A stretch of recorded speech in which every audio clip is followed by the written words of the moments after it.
All right. Good day. Good evening, ladies and gentlemen. Welcome back to another Live the Fuel show. So real quick for our newer listeners, a quick reminder, we're here to fuel your health, your business, and your lifestyle. And we love to bring on new and exciting guest co-hosts. We have a few repeats along the way, but we have another new guest co-host for you. And she's definitely going to be helping us figure out how to balance these three. And she's got one heck of a background. So let me go ahead and dive in and give you a little intro on her. Quick question. Have you guys ever felt stuck? Because she's going to help you figure out another way around that. So she's the author of the brand new book that I'm holding here on video, Limitless, How to Ignore Everybody, Carve Your Own Path, Live Your Best Life, which debuted as number 2 in the Washington Post bestseller list right behind, that's right, Michele Obama. So she's a serial entrepreneur. I've already hinted at being an author. We're talking about a world-class speaker, definitely somebody who's really hardcore into their motivation, which I'm also with this brand. And let's go with a lightweight champion of the get the hell out of your own way world, people. Oh, by the way, as a health and fitness nut, she's also a competitive rower and professional badass. So welcome, Laura Gassner Otting, to the show. Hey, it's great to be here. I love bringing on people like you because there's just so much of a diversity of background. And it makes me feel better because I feel like I have such crazy background that I feel like I'm a weirdo. I spent 20 years doing executive search, and I will tell you that the most interesting people, in fact, really the only interesting people, were the ones who had right turns and left turns and U-turns. Like the people who graduated from college with a degree in accounting and spent 25 years at Arthur Andersen and, retired with the gold watch. Snore, right? They were not interesting. They hadn't ever failed. They haven't ever sort of faced their limits and figured out what they could do to break through it. And the people who do that are the ones that are the most fascinating always. It's all about they don't want to have to be horror stories. They don't have to be like trauma stories. But to be fair, I love a little of that kind of tossed in along the way because it shows you've actually like thickened your skin up a little bit. 100%. I ran my first mile ever when I was 38 years old, like of my life. Like I was not, running? Like you've never ran? Never ran. Like I had every excuse possible to get out of PE when I was growing up. Like you name it, I had the malady. And I went to computer sleepaway camp. Like I was a massive, massive nerd. I'm still a massive nerd. But when I turned 38, I walked into my kid's school and the head of the school was standing there and I hadn't seen her for a while. And she's like 65 years old. And I was like, Ellen, you look fine. Like what's going on? Like you lost a lot of weight. So either you've been really sick or you met a man and like you look way too good to have been really sick. So like, what's his name? And she's like, well, I did meet a man and his name is Mike, Coach Mike. And then Ellen proceeds to drag me to this disgusting, dirty, dank, dusty gym floor in a local Boys and Girls Club. And I start doing boot camp with her. And I wasn't heavy. I wasn't thin. I was just like, I was 38. I'd had 2 kids. I'd started some businesses. I travel a lot. Like everything just kind of hurt a little, So I started doing this stuff. And at the end of boot camp, the coach would make you run laps around the gym and he like would give you these little teeny straws. You had to like throw the straws down every time you get around a lap. And you had to go like 37 times before you got to like a mile. Because it's a small facility. Yeah. It took me 6 weeks. 6 weeks until I could actually run the mile without stopping to like heave and puke and, for real. And then at the end of the mile, I was like, I'm going to string 3 of these together and I'm going to do a 5K. And so I did a 5K and then I was like, I could do that again. And I'm going to do a 10K. And the next thing you know, I live in Boston. So yada, yada, yada, I'm running the Boston Marathon. Nice. But, as you know, when you do marathon training, the furthest you ever run in training is 20 miles, right? So I get to the 20-mile mark, Kenmore Square. And, I'm in Brookline and I'm like, I've got, 6 miles to go. And there's a voice in your head that says, you're going to do this. Like, no matter what, like run, crawl, walk, like you're going to be a marathoner. And then there's that other voice in your head that's like, what are you doing? You crazy person, you're going to die. Right? And those 2 voices start talking to you in that moment. And you have to decide which voice wins. And I think people who have tested themselves, who have pushed themselves to the limit, who have figured out what they're made of, and who decide which one of those two voices wins, I love talking to those people because it's like those Rubicon moments that there's a before 20 miles and then there's the after 20 miles. And you're not the same person on the other side of that Rubicon as you were before. Now, I love what you're hitting on here because you're obviously discussing the proverbial wall. Most any running book that's ever discussed marathon running, they always talk about the wall. And I love the fact you actually picked the 20 because, yes, by the book, they talk about that. But for me, when I ran my first marathon, it was like mile 22 to 23. Like I came up on that and I was expecting it to be there. So I was waiting for the mental game to kick in. And by the way, to reinforce what you're saying, the negative mindset, right? The mileage signs actually are not helping, right? Come on. I'm like you. I had no running background. Because I can do subtraction. I'm like, yes. If I've gotten to 10, that means I still have 16 more, right? Like I know how the math works. I was like, dude, I mean, okay, first 10, not a big deal. It's like, oh, cool. I'm progressing. But then, yeah, that mental thing comes in. You're like, you get tired of seeing the mileage signs. And I went from no running background to doing a marathon. So I'm even crazier. Well, maybe definitely not normal, but I didn't even do a 5K. I just started training for a marathon and did it. And don't recommend that, by the way. Do what ladies and gentlemen, please go do like a 5K first, then a 10K, do the half marathon, like build it up. Don't just be a jackass and go train for a marathon. You might get injured a couple times.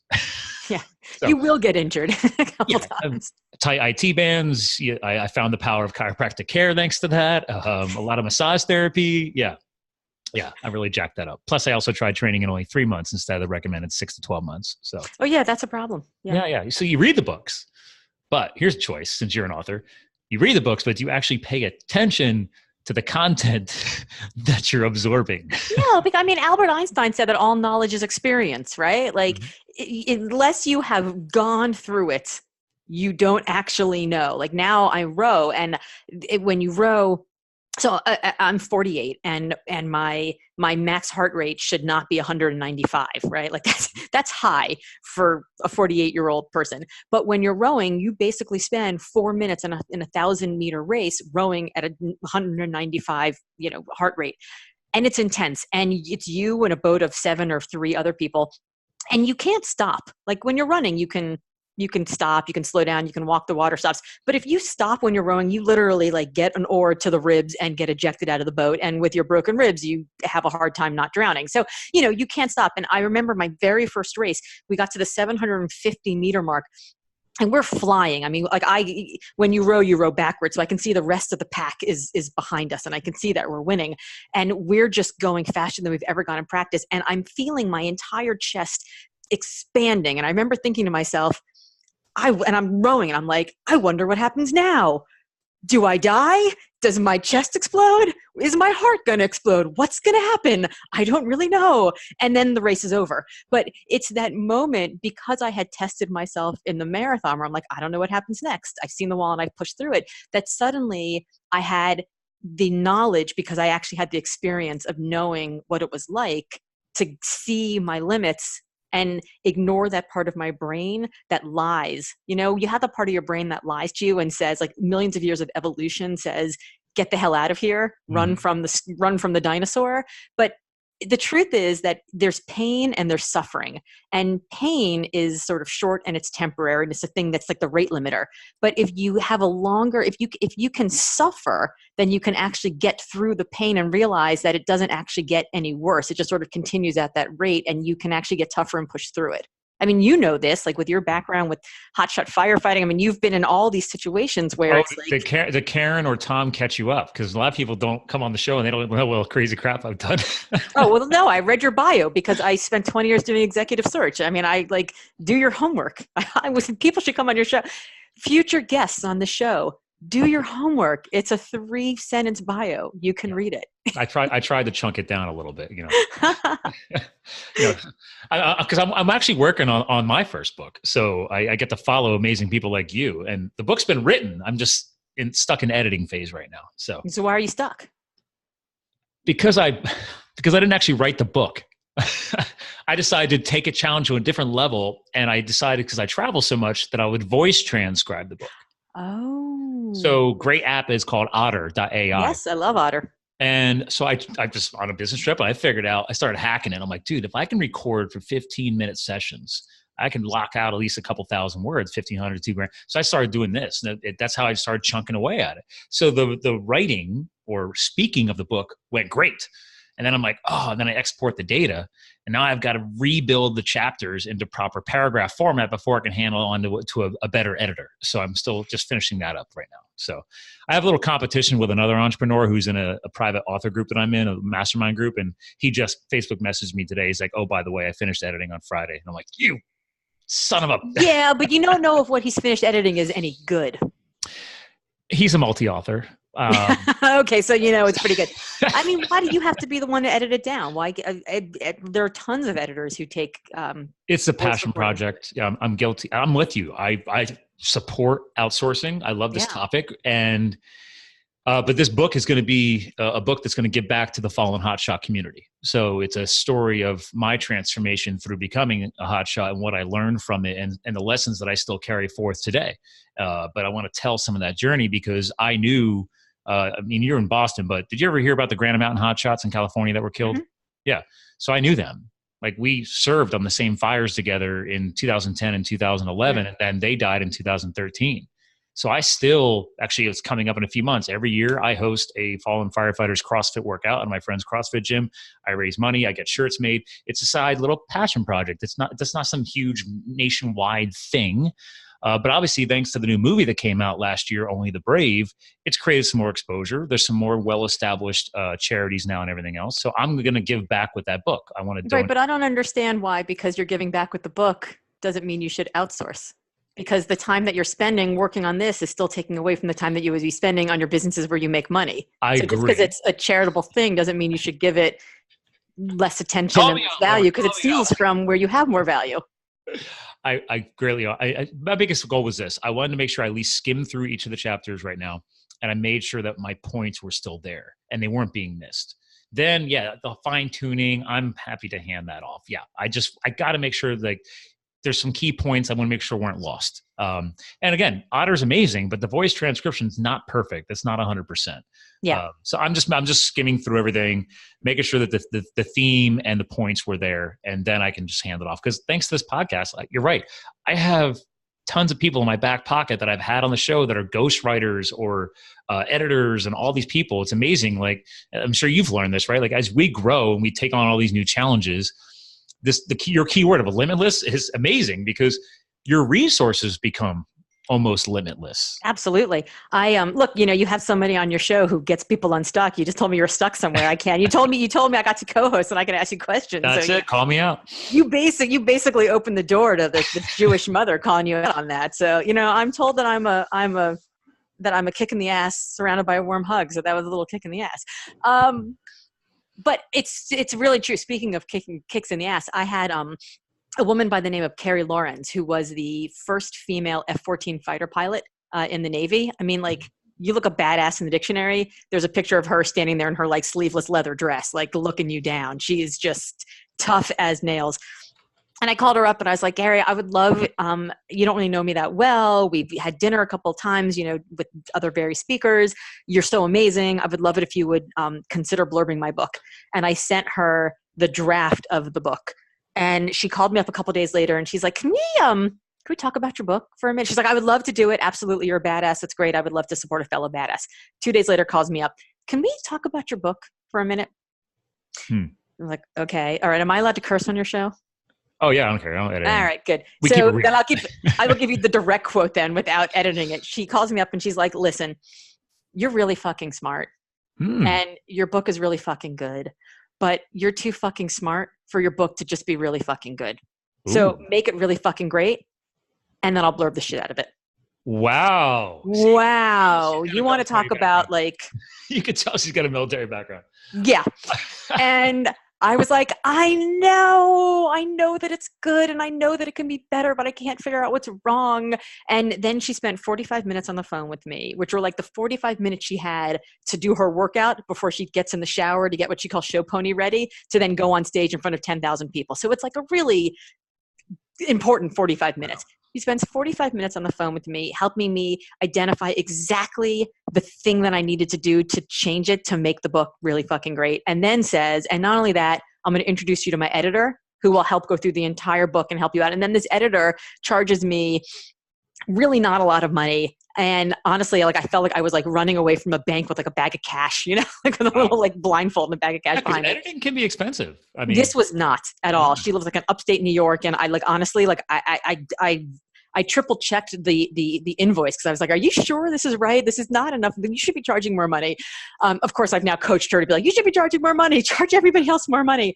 But it was having the access to somebody who could say, this needs to be better. It's not good enough yet. It's not worthy of you yet. And then here's the editor, and here's the way to make it better.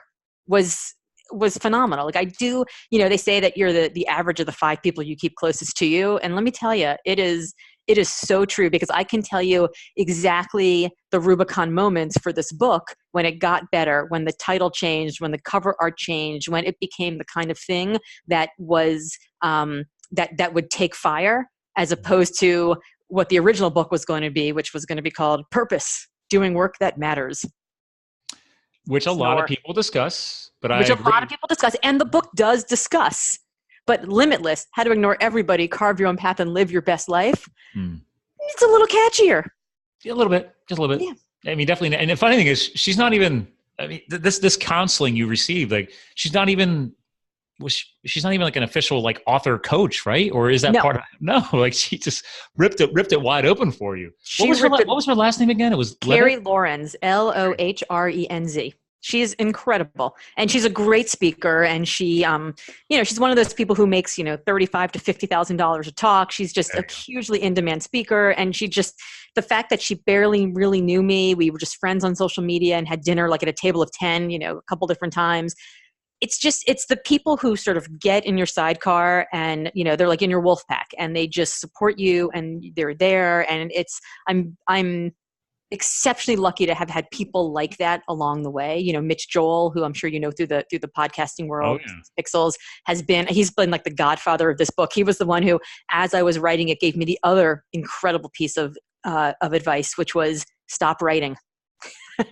I was working on the book and I was working. And finally he said, you're trying to fix your first book by shoving your second book into it. He's like, stop writing. He's like, fix the first book, leave everything else on the side, and that'll go into the next one. So like you need to close that chapter. So you need to close it. Yeah. Yeah. Because like you're muddied in 2 different worlds. And actually real quick, because the reason why I asked you her name again was because I remember discussing the first fighter pilot, and that was Ginny Leavitt, I believe. And you clarified it was actually she was a Tomcat, wasn't she? She was a Tomcat. Yeah. Yeah. So now thank you for clarifying that. And actually, you know what? We haven't done some screen sharing yet during this show. Yeah. And then you have people like Amy McGrath, who was the first Marine fighter pilot. I mean, they're in each of the branches of the military. But yeah, there she is, Carrie, in her leather dress. And she's just, she is smart and she is kind and she is just insightful. And she also will kick your ass 5 ways from Sunday if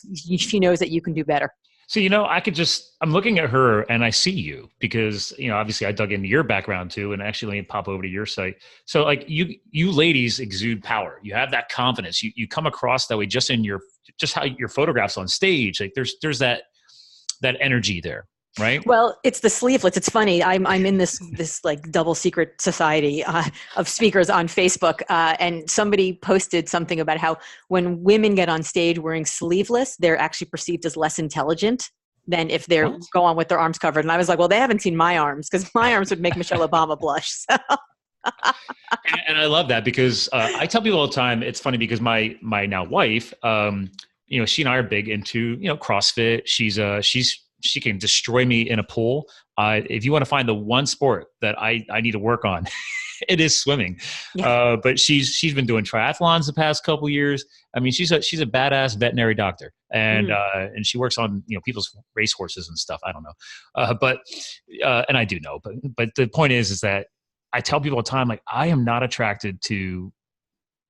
I don't want to, pardon the term, not weak women, but I love strong women that care about themselves and they take care of themselves. Is that a proper way to say it? You're attracted to proud women. Maybe. Take pride in yourself. But I think everybody should, whether you're male or female, shouldn't we? But we're not all at that place in the timeline, though. I think this comes into our discussion today, right? About being limitless too. Is like, okay, in the beginning, you might not have a lot of belief in yourself. It's okay. We've all been there. I mean, how do you talk to that with people? Well, I have so many people come up to me and they're like, well, I can't do all these things right now because I've got young kids, or I've got student loans, or I've got, aging parents, or there's always some thing, right? There's some excuse. And I want to just like put it out there that some of these things are real, right? Like if you're taking care of a spouse who's going through like a cancer diagnosis, like there's some real shit that's out there. And I don't want to belittle that. That stuff is real. Yeah. That said, I think most of the excuses that we make are just that. They're excuses. And this is where the brilliance of my 16-year-old son comes into effect. So I have a 16-year-old son who I woke up one morning and I had a chapter due and to my publisher, and I just had to have like a shitty night of sleep. And I knew I was just not going to get anything done, because for me, like, sleep is my kryptonite. Like if I don't get a good night of sleep, I can't put words together. I just can't make it happen. You just dropped a huge health tip. People underestimate the power of rest and recovery. Sleep is everything. Sleep is 100%. I mean, it is the ultimate elixir. You can have all your vitamins and eat all your superfoods and have your kombucha and your acai berries and all that stuff. But if you don't sleep, you're toast. I mean, sleep is a big, big deal. So I woke up that morning and I hadn't slept very well. And I was just like bemoaning my lot in life. I was just really, miserable.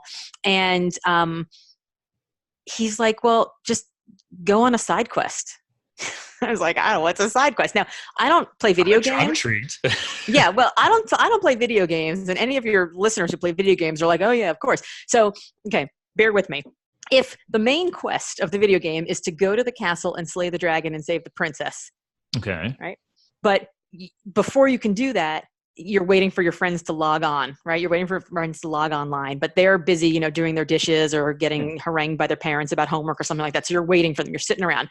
What can you do? If you want to go to the castle and slay the dragon and save the princess, you have to have a horse and a sword and potions and elixirs and all that sort of stuff. So what can you do while you're waiting? You can go on side quests. You can tend your crops. You can till your wheat. You can take the wheat to the market. You can sell the wheat for money. And when you're at the market with your money, you can buy the horse and the sword and the elixir, so that when your friend finally logs on, you can go to the castle, slay the dragon, and save the princess.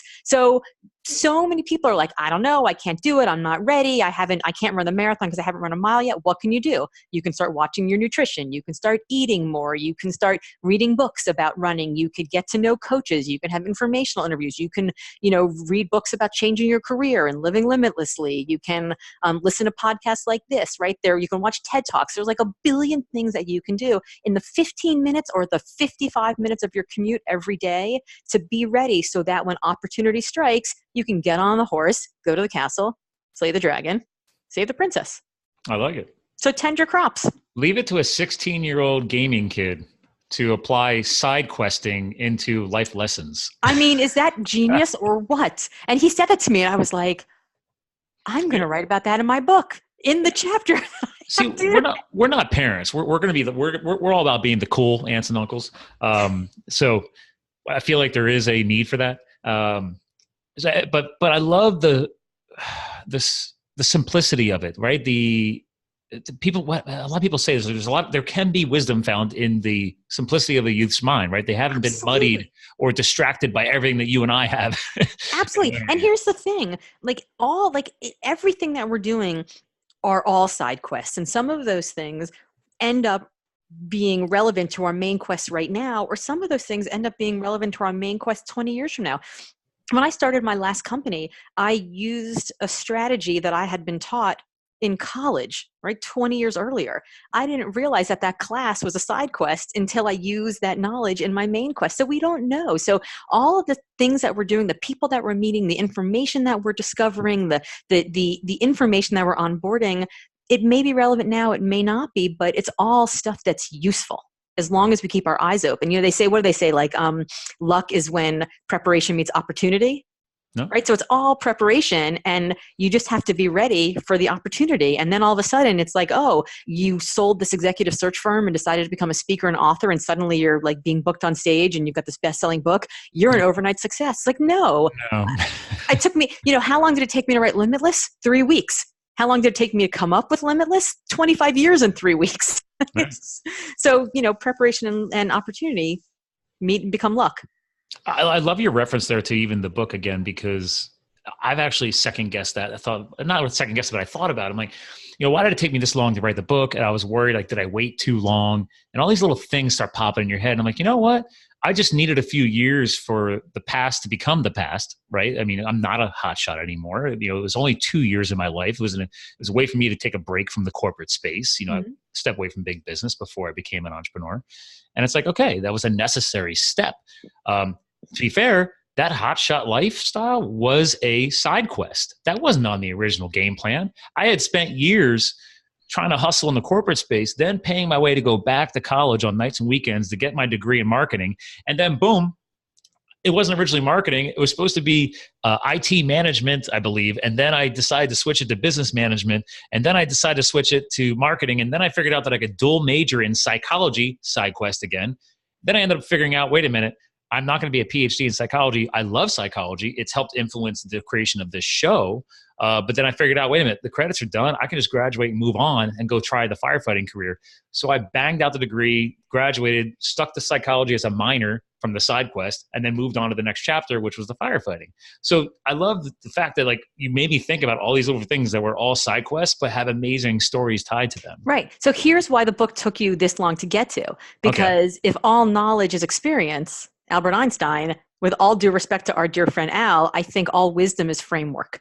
And it took you had the knowledge through the experience, but it probably took you the 2 years to form the framework so that you could tell the stories in a way that isn't just, here's a wall of smarts coming at you, but here's actual wisdom that now you can take from this and learn and put into your life. Very true. I mean, because again, I served in 10 and 11.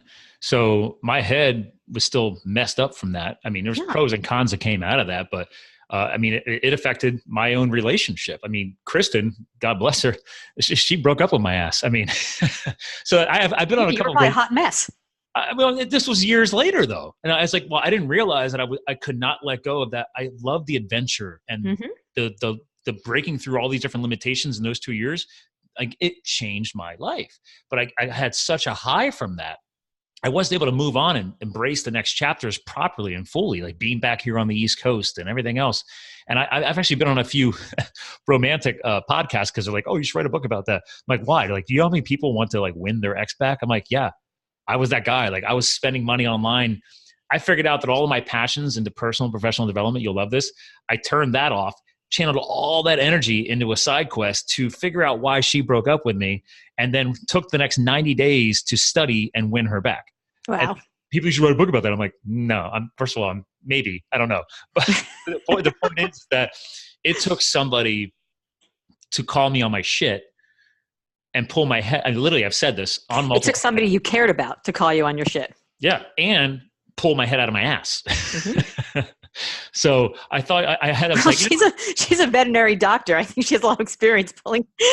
Good point. She literally has a degree in pulling heads out of ass. I literally never thought about it that way before until right now.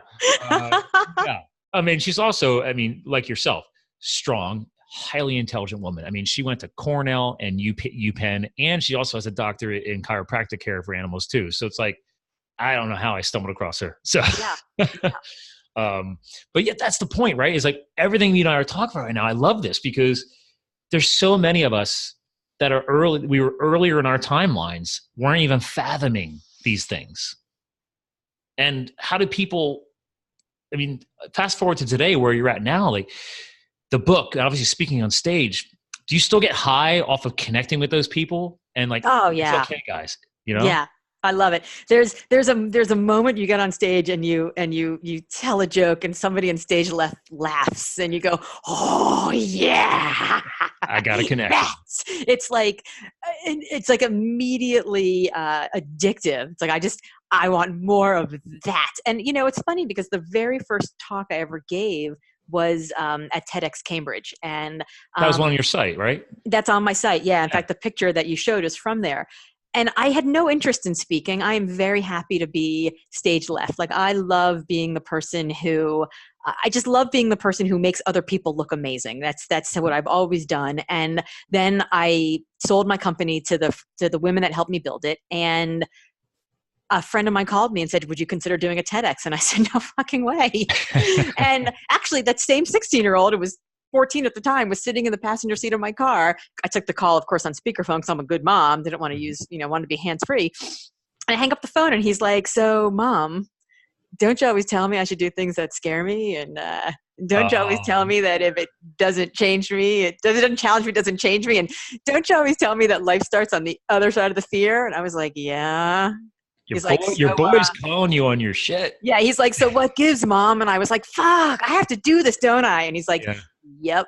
So fast forward 6 weeks later, and there I am, no notes, no net, big red circle, and 2,600 people at the Boston Opera House, giant theater lights, and all of a sudden, I'm giving this talk, and I crushed it for like 11 and a half minutes. And then there's a point where I look off stage and you can see that I have no idea what I'm supposed to say next. Oh, really? But then I took a breath and I pulled it back in. And I will tell you, there is nothing quite as loud as the deafening silence of 2,600 people just waiting for you to say the next line. You can hear them breathing in and out. But then you get off stage and you're like, that was the scariest thing I've ever done in my life. So far. And it was amazing. And you're like, and I want to get back on there and crush the whole 12 minutes next time. And it's just a really, I'm still very early in my speaking, but I've done a lot of speaking to crowds of 2,000, 3,000, 5,000. And I love it. I love people coming up to me afterwards. And because when I did the TEDx talk, I can't even watch the TEDx talk actually anymore because it's so not good compared to where I'm now. Like I was in speaker voice, right, the whole time. Now I get up on stage and I'm just like cocktail party me. I get up and I tell stories and you're comfortable. I'm so comfortable because I know my topic so well. It's so great. It's what I've lived. It's the last 25 years. And I love it. I have such a good time, and I love getting Instagram messages and Facebook messages and Twitter tweets from people telling me like they take pictures of you on stage with like the words behind you, something that you're saying that influences them, and they say like, "I love this badass lady. She's so sassy." Like, and it's really fun to do that. Well, and I love what you're going with here because there is that energy that can't be faked, right? I mean, yeah, in the beginning, you're worried about your first time doing a major speaking event. And because I've gotten into public speaking too, but I haven't gotten to the thousands yet. I think my largest audience was 200 so far. So, hey, baby steps. But the funny thing is like your earlier point about the pause feels like it's forever. And then you go back and watch the video later and it was like a couple of seconds. Like yeah, so here are the two amazing things I've learned about the pause. The first is that the talk that you're giving, the speech you're giving is actually a dialogue. Mm-hmm. And your audience members had things to say. They just don't say them out loud. So they'll say things like, that's an interesting point. Or I never thought about it that way. Or, oh, that was quite a truth bomb. Or I wonder why she's telling me that, right? These are the things that are going through their minds. They're just not saying their part out loud. So you actually have to give them time to think their thought so that they can then think about your thought. Again, you have to give them that time. Number one. Number two, when we speak, we think we have to get up and speak like this in this measured tone of voice, which is really difficult to listen to and really boring to say. And what I learned was that it's not that I talk too fast. It was that I didn't pause enough. Like you can talk at your regular conversational tone.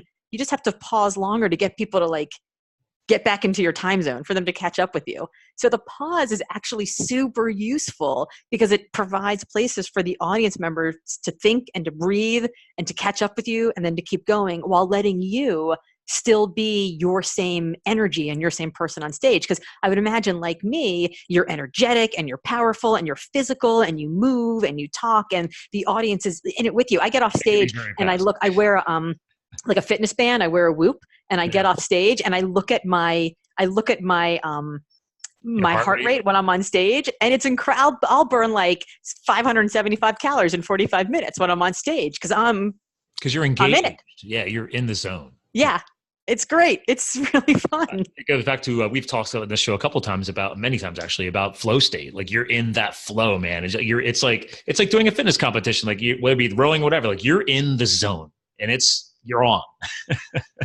Yeah. I love that because the pause is key. It's funny because I am my own worst self-critic, and I still listen to every single podcast I release. Most podcasters don't do this. Wow. When I'm traveling, I go back. I am a subscriber to my own show, and I go back and I listen to every single show. Maybe that's me being OCD, maybe a little, I don't know. But yeah, so what have you learned? What have you learned from listening? What have you changed? Sometimes I talk too fast. Also, now, admittedly, I do run the app on 1.5 times. So if I do think I'm talking, I hope you talk too fast. So, but even with that, I've gotten that good where I could tell, well, I do sound fast, but I sound faster than my co-host.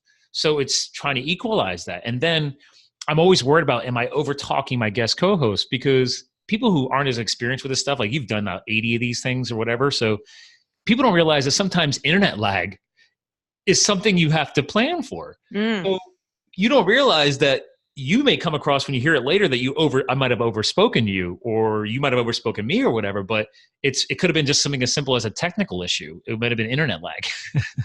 Yeah. Those are good things to see. Yeah, people don't realize that stuff. So, but I've learned the power of strategic pauses in speaking, or I'm learning it. I truly believe we can never stop learning. But because, especially if you're making a powerful point, like I don't want it to come across like theatrical. Do you know where I'm going with that? Like, I don't want to be theatrical about it, but if there's something really powerful and I really want to make sure they digest it, yes, I totally understand what you're talking about now. Cause I'm like, yes, let's pause on that. Let them really get the point. Yes. Yeah. It's interesting because I've learned the difference between speaking and performing, and you can perform without it being theatrical, right? It's the same. There is a full embodiment of performing a keynote that's different than like speaking a speech from behind a podium. It's just a completely different experience. And what I love about speaking is that I do feel like it's asymptotic, right? Like it's this asymptotic curve. You are never going to perfect it. You're just going to get closer and closer and closer to the best that you can do it.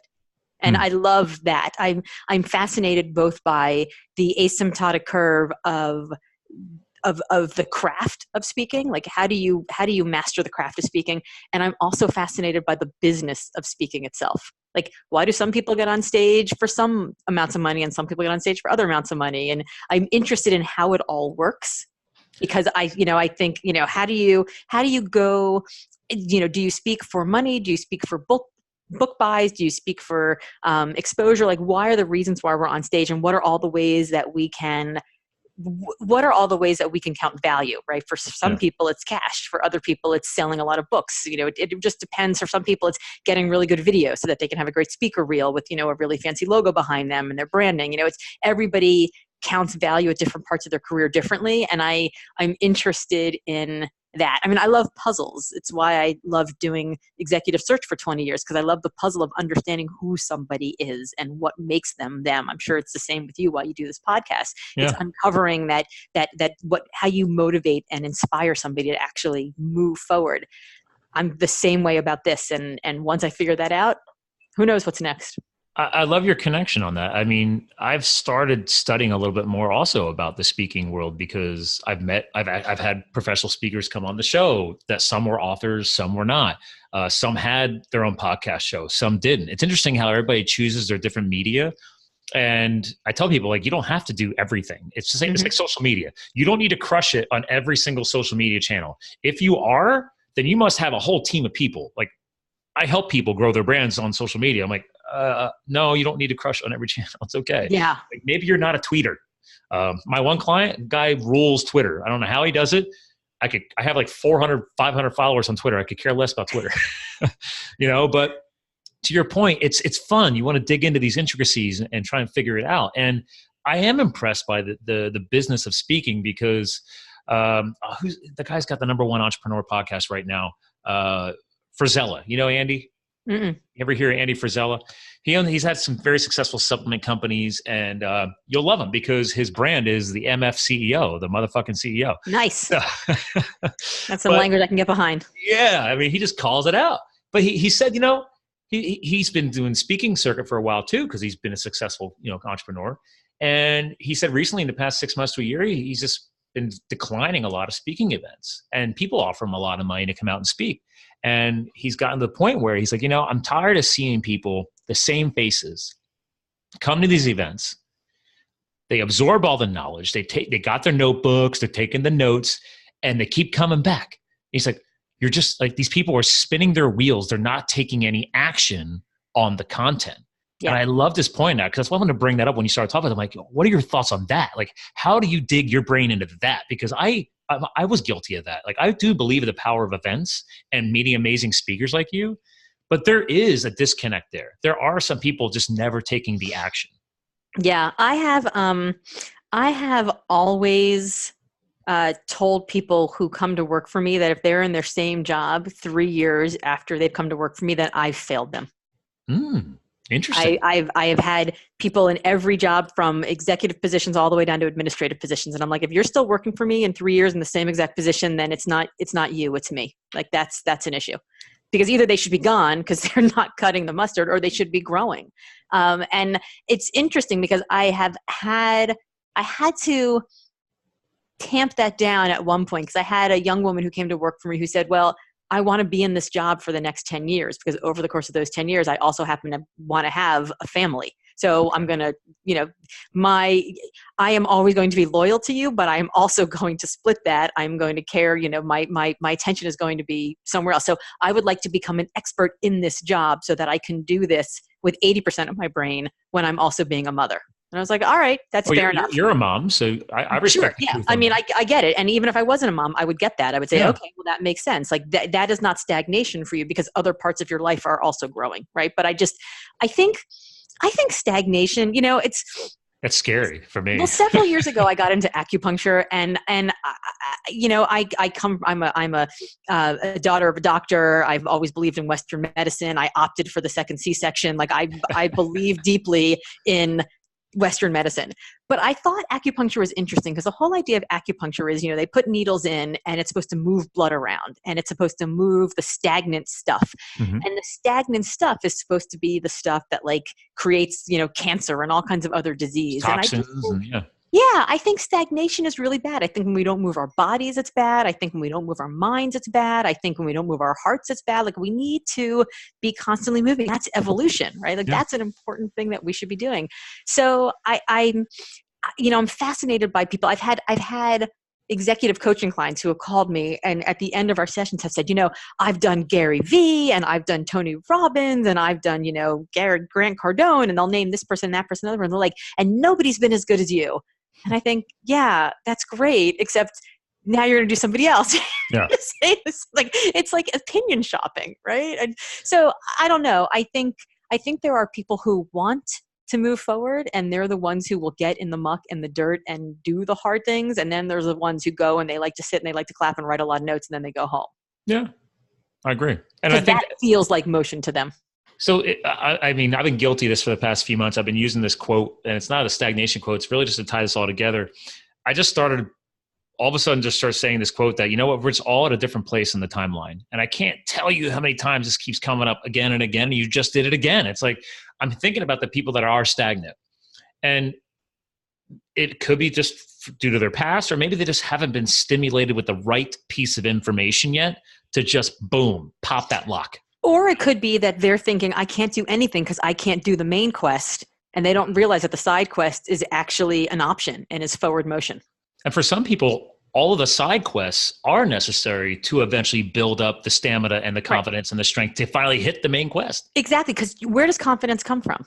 It doesn't come from saying, you and I are unusual. It doesn't come from saying, I'm going to go run a marathon. I've never run before. I'm going to go run. Where does it come from? It comes from putting one foot in front of the other and saying, oh, I can run the mile. oh, I can do 3 miles. Oh, I can do 6 miles. And every time you put one foot in front of the other, you display competence. And when you display competence, then you have the confidence to dream a bigger dream.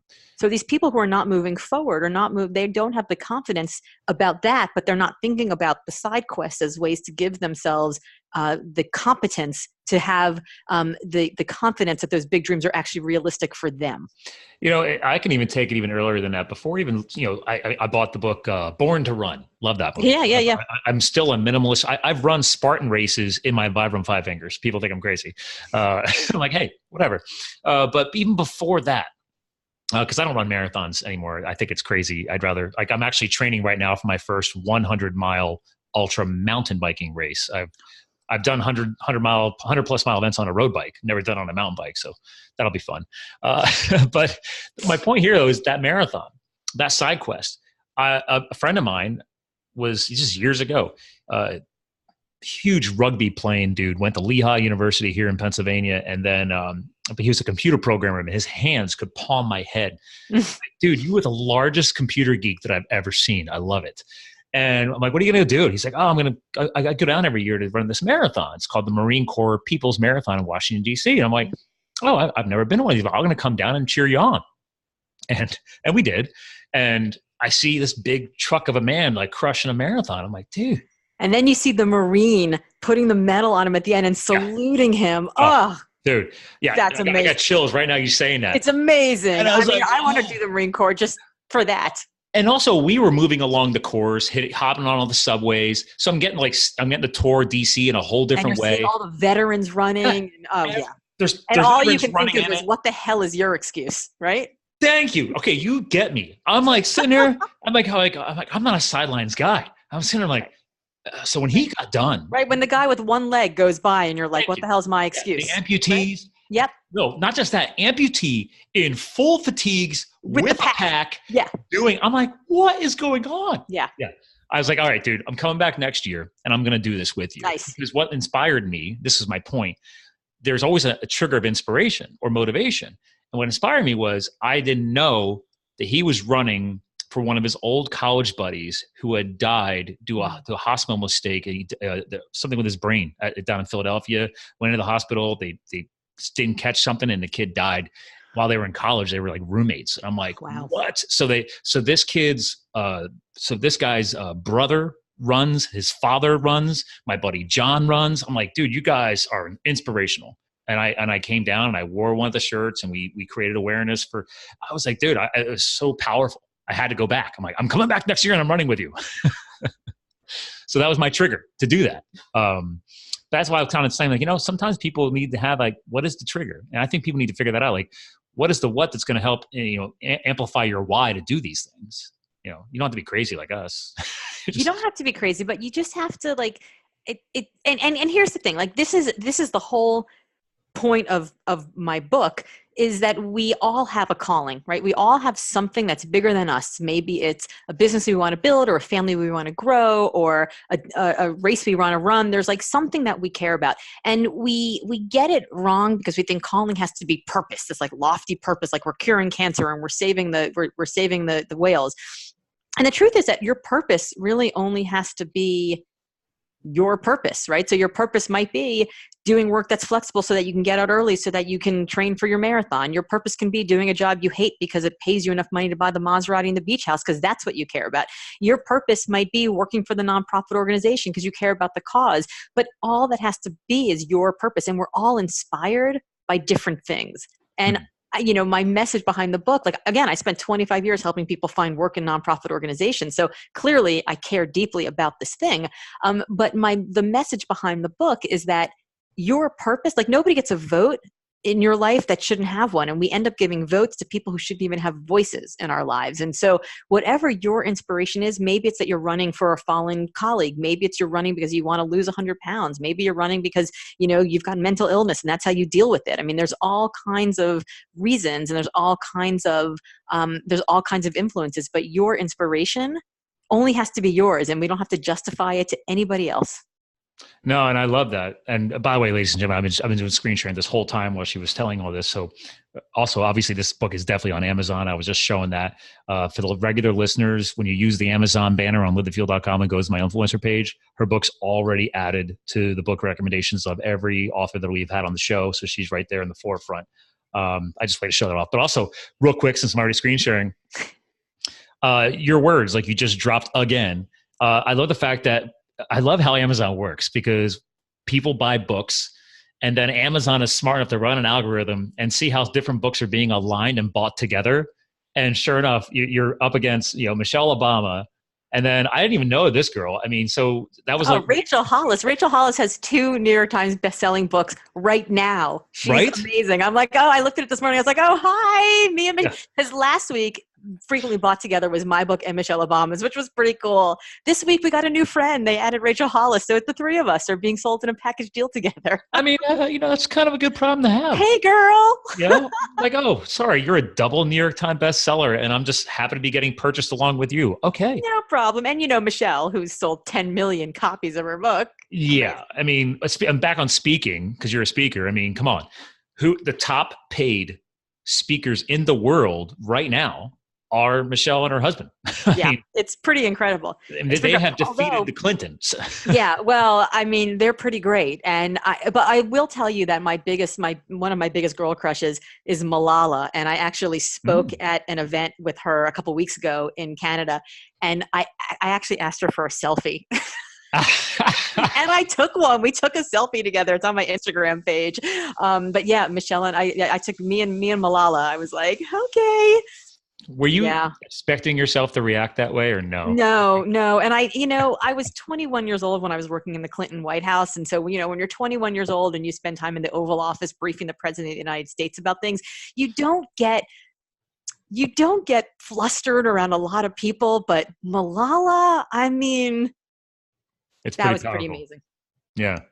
Yeah, I mean, I was on the Today Show a couple months ago. I'm going to be on Good Morning America in a couple weeks. Like, none of that stuff is intimidating at all. But yeah, Malala, I got a little goofy, and even in the picture, I look like I'm like I'm like schoolgirl swoony. But that's real. She's Malala. She's amazing. Yeah. And by the way, I'm just doing a quick time check. I know we're at the end of our slot. Are you okay for a couple of minutes? I'm good. Okay, because I know you've been on like podcast fiend today. Yes. Ladies and gentlemen, this is literally her 4th podcast today and my 4th podcast today. And it's only Monday. It's only Monday. It's only Monday. So historically, just we're on this tangent, a little side quest. Is that like one of the first and only public crushes that you kind of like spontaneously launched? Oh, yeah. I'm kind of a dork. Like if like Brad Pitt or George Clooney walked up to me, I probably wouldn't care. But like people in like public policy and politics, like I'm a big democracy nerd. So I'm like, I'm the fact that Malala has had this life that she's lived in the public for the public good is just pretty amazing to me. If I ever saw Michele Obama and she and I were wearing sleeveless, I would see if I can get her to like rock the guns together. Oh, you guys! Oh, yeah. You two and sorry, what's her name? And Carrie. Yeah. Yes. Oh my God. We would just be like, girl, be like a sleeveless trifecta. I mean, man, imagine if you 3 were panelists on the same stage. Oh my God. Dude. Well, I would be completely under the table because I would be that'd be fucking overwhelmed. Epic, right? Like let's add a side quest and maybe you end up organizing an event down the road here and you invite them to come speak with you. I don't know. Just throwing out ideas. Listen, here's my thing. I'd buy a ticket to that. I feel like Oprah Winfrey has to pick somebody to be under the oak tree with her on a Super Soul Sunday. Yeah, what's up with that? Me. Yeah, there you go. Someone's got to be there. She's got to pick somebody. She loves books and authors, right? I mean, she loves books and authors, and she loves books about being limitless. And yeah, so stranger things have happened. Well, speaking of limitless and helping people, I love the fact also, I didn't really dig too deep into it, but real quick, there's 2 things. 1, philanthropy. Okay. Big fan. 2, since you're talking about your geek about politics, I love the fact that, because I actually asked for quotes to go into the blog content when we put the episode up, and you guys provided an Eleanor Roosevelt quote. And I actually haven't had somebody share this with me in years. And I wanted to read this on the show since you provided it. But apparently one of your favorite ones is, you gain strength, courage, and confidence by every experience in which you really stop to look, fear in the face. You're able to say to yourself, I have lived through this horror. I can take the next thing that comes along, and you must do the thing you think you cannot do. And I love it because I can't wait to have my team put that into the show notes. But you clearly, like, why is that one of your top ones? Besides the fact, obviously, you wrote a book with Limitless, but it's totally tied together here.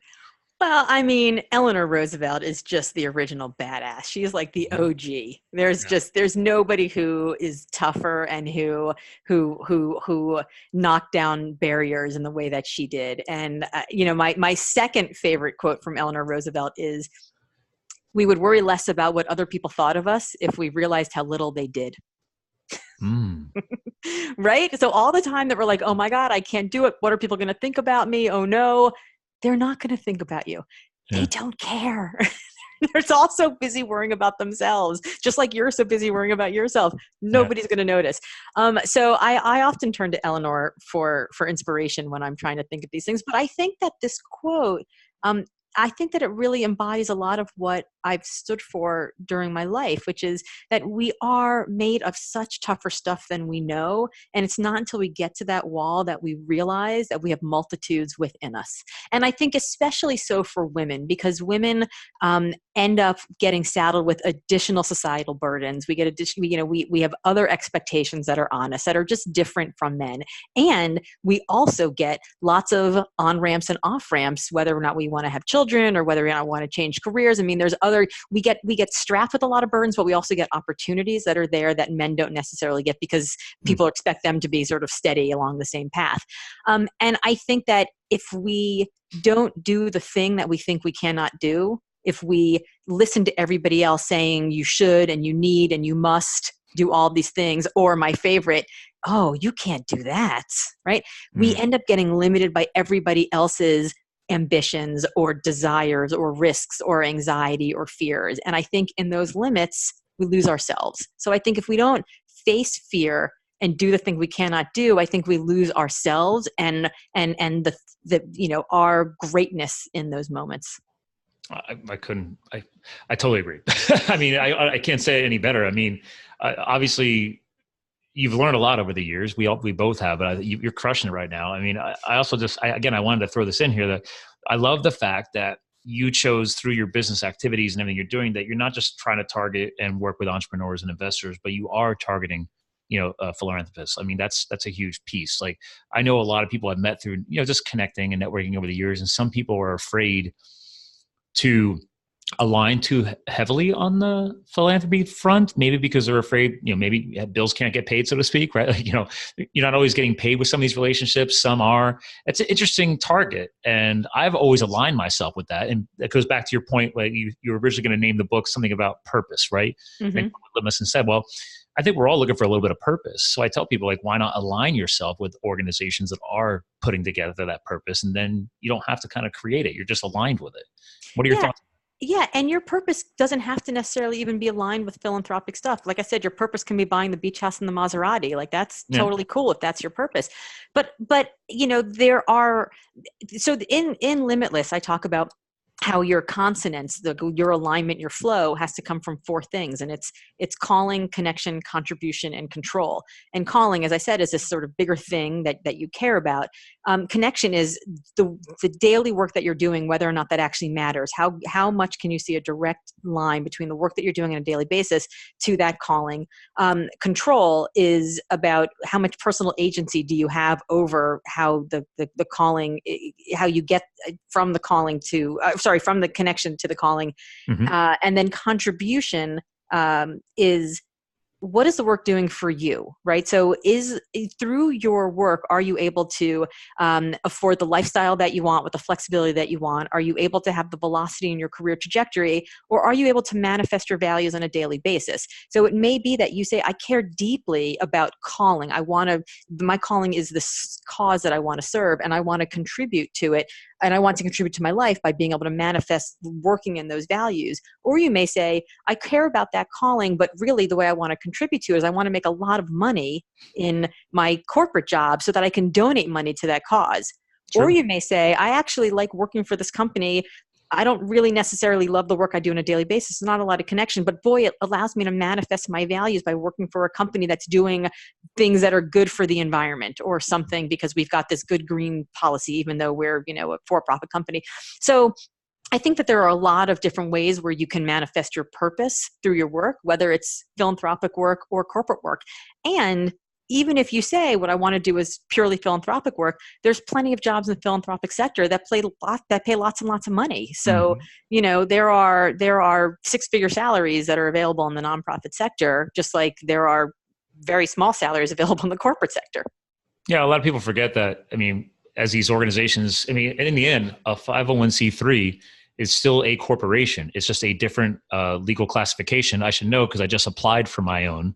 And I had to do all the IRS paperwork and stuff. So I'm like, it's still, whether it's LLC or, you have investments, whatever, it's just another form of a corporation. And to your point, organizations that are massive and worldwide reaching, like Red Cross, in order to facilitate that level of worldwide impact, you need to have well-paid people helping run the show. So that's why people do get paid. People still complain about them. Like, it's okay, you're running a worldwide organization. You've got to have people that actually are paid well to do it. I don't know. I've had clients during my search days that were like, oh, well, it's a nonprofit, so of course they should earn less money. And I was like, oh, really? Like, would you take this job for the less money? Like, oh, no. I'm like, well, I said, okay. I said, well, let me show you the people that you could afford for the $150,000 salary. Mm-hmm. Now let me show you the people that you can afford for the $75,000 salary. Which one would you like to run your $7 million organization? And they're like, oh, well, those people, the $75,000, clearly they're not qualified. I'm like, okay. There you go. You've answered your own question, right? Like my grandfather used to say, if you pay peanuts, you get monkeys. So it's up to you. Oh, I got to remember that one. You as the board member are the steward of your donor's money. Do you want to trust your donor's money with this person or with that person? Yeah. And there is some responsibility tied to that, There's right? There's fiduciary responsibility. Absolutely. Yeah. What are people taking accountability for these decisions? Yes. Very good point. Wow. Dude, we've had a great show today. I told you we're going to have some fun. So yeah, it's good. I'm hoping you have. I can't wait to hear from you when you get through the editing of your book. Oh, it's half done. It's half done. I just finished 3 more chapters this weekend. So nice. But then I took a break and went mountain biking. So life balance. You like that? Well, listen, I always have our guest co-hosts help close the show out. And you're so motivational, inspirational. I know it's not going to be hard for you, but I ask my guest co-hosts, like, hey guys, like, what is an all-encompassing message? What are some final words you want to leave behind for the listeners? I'm going to show it again on video because I actually have the book right here. There's Limitless, people. Again, you can go to her site, which is hername.com. Or actually, again, you actually have another website too, which is all the same branding basically. But what do you prefer? People going to your name.com? Yeah, well, so all my good friends call me LGO. So people can find me on all the socials at HeyLGO, and which is your Instagram. HeyLGO.com is super easy to find me. Yeah, I love that because actually I did notice that. I'm like, why does she have Hey LGO? But now I get it because your name is so long. You want the initials. Everyone calls me LGO. Okay. Well, anyway, so on those final words notes, I mean, anything you want to kind of sum it up with? Yeah, I would say that if you take anything away from the show at all, I would say take away that failure is not finale, it's fulcrum.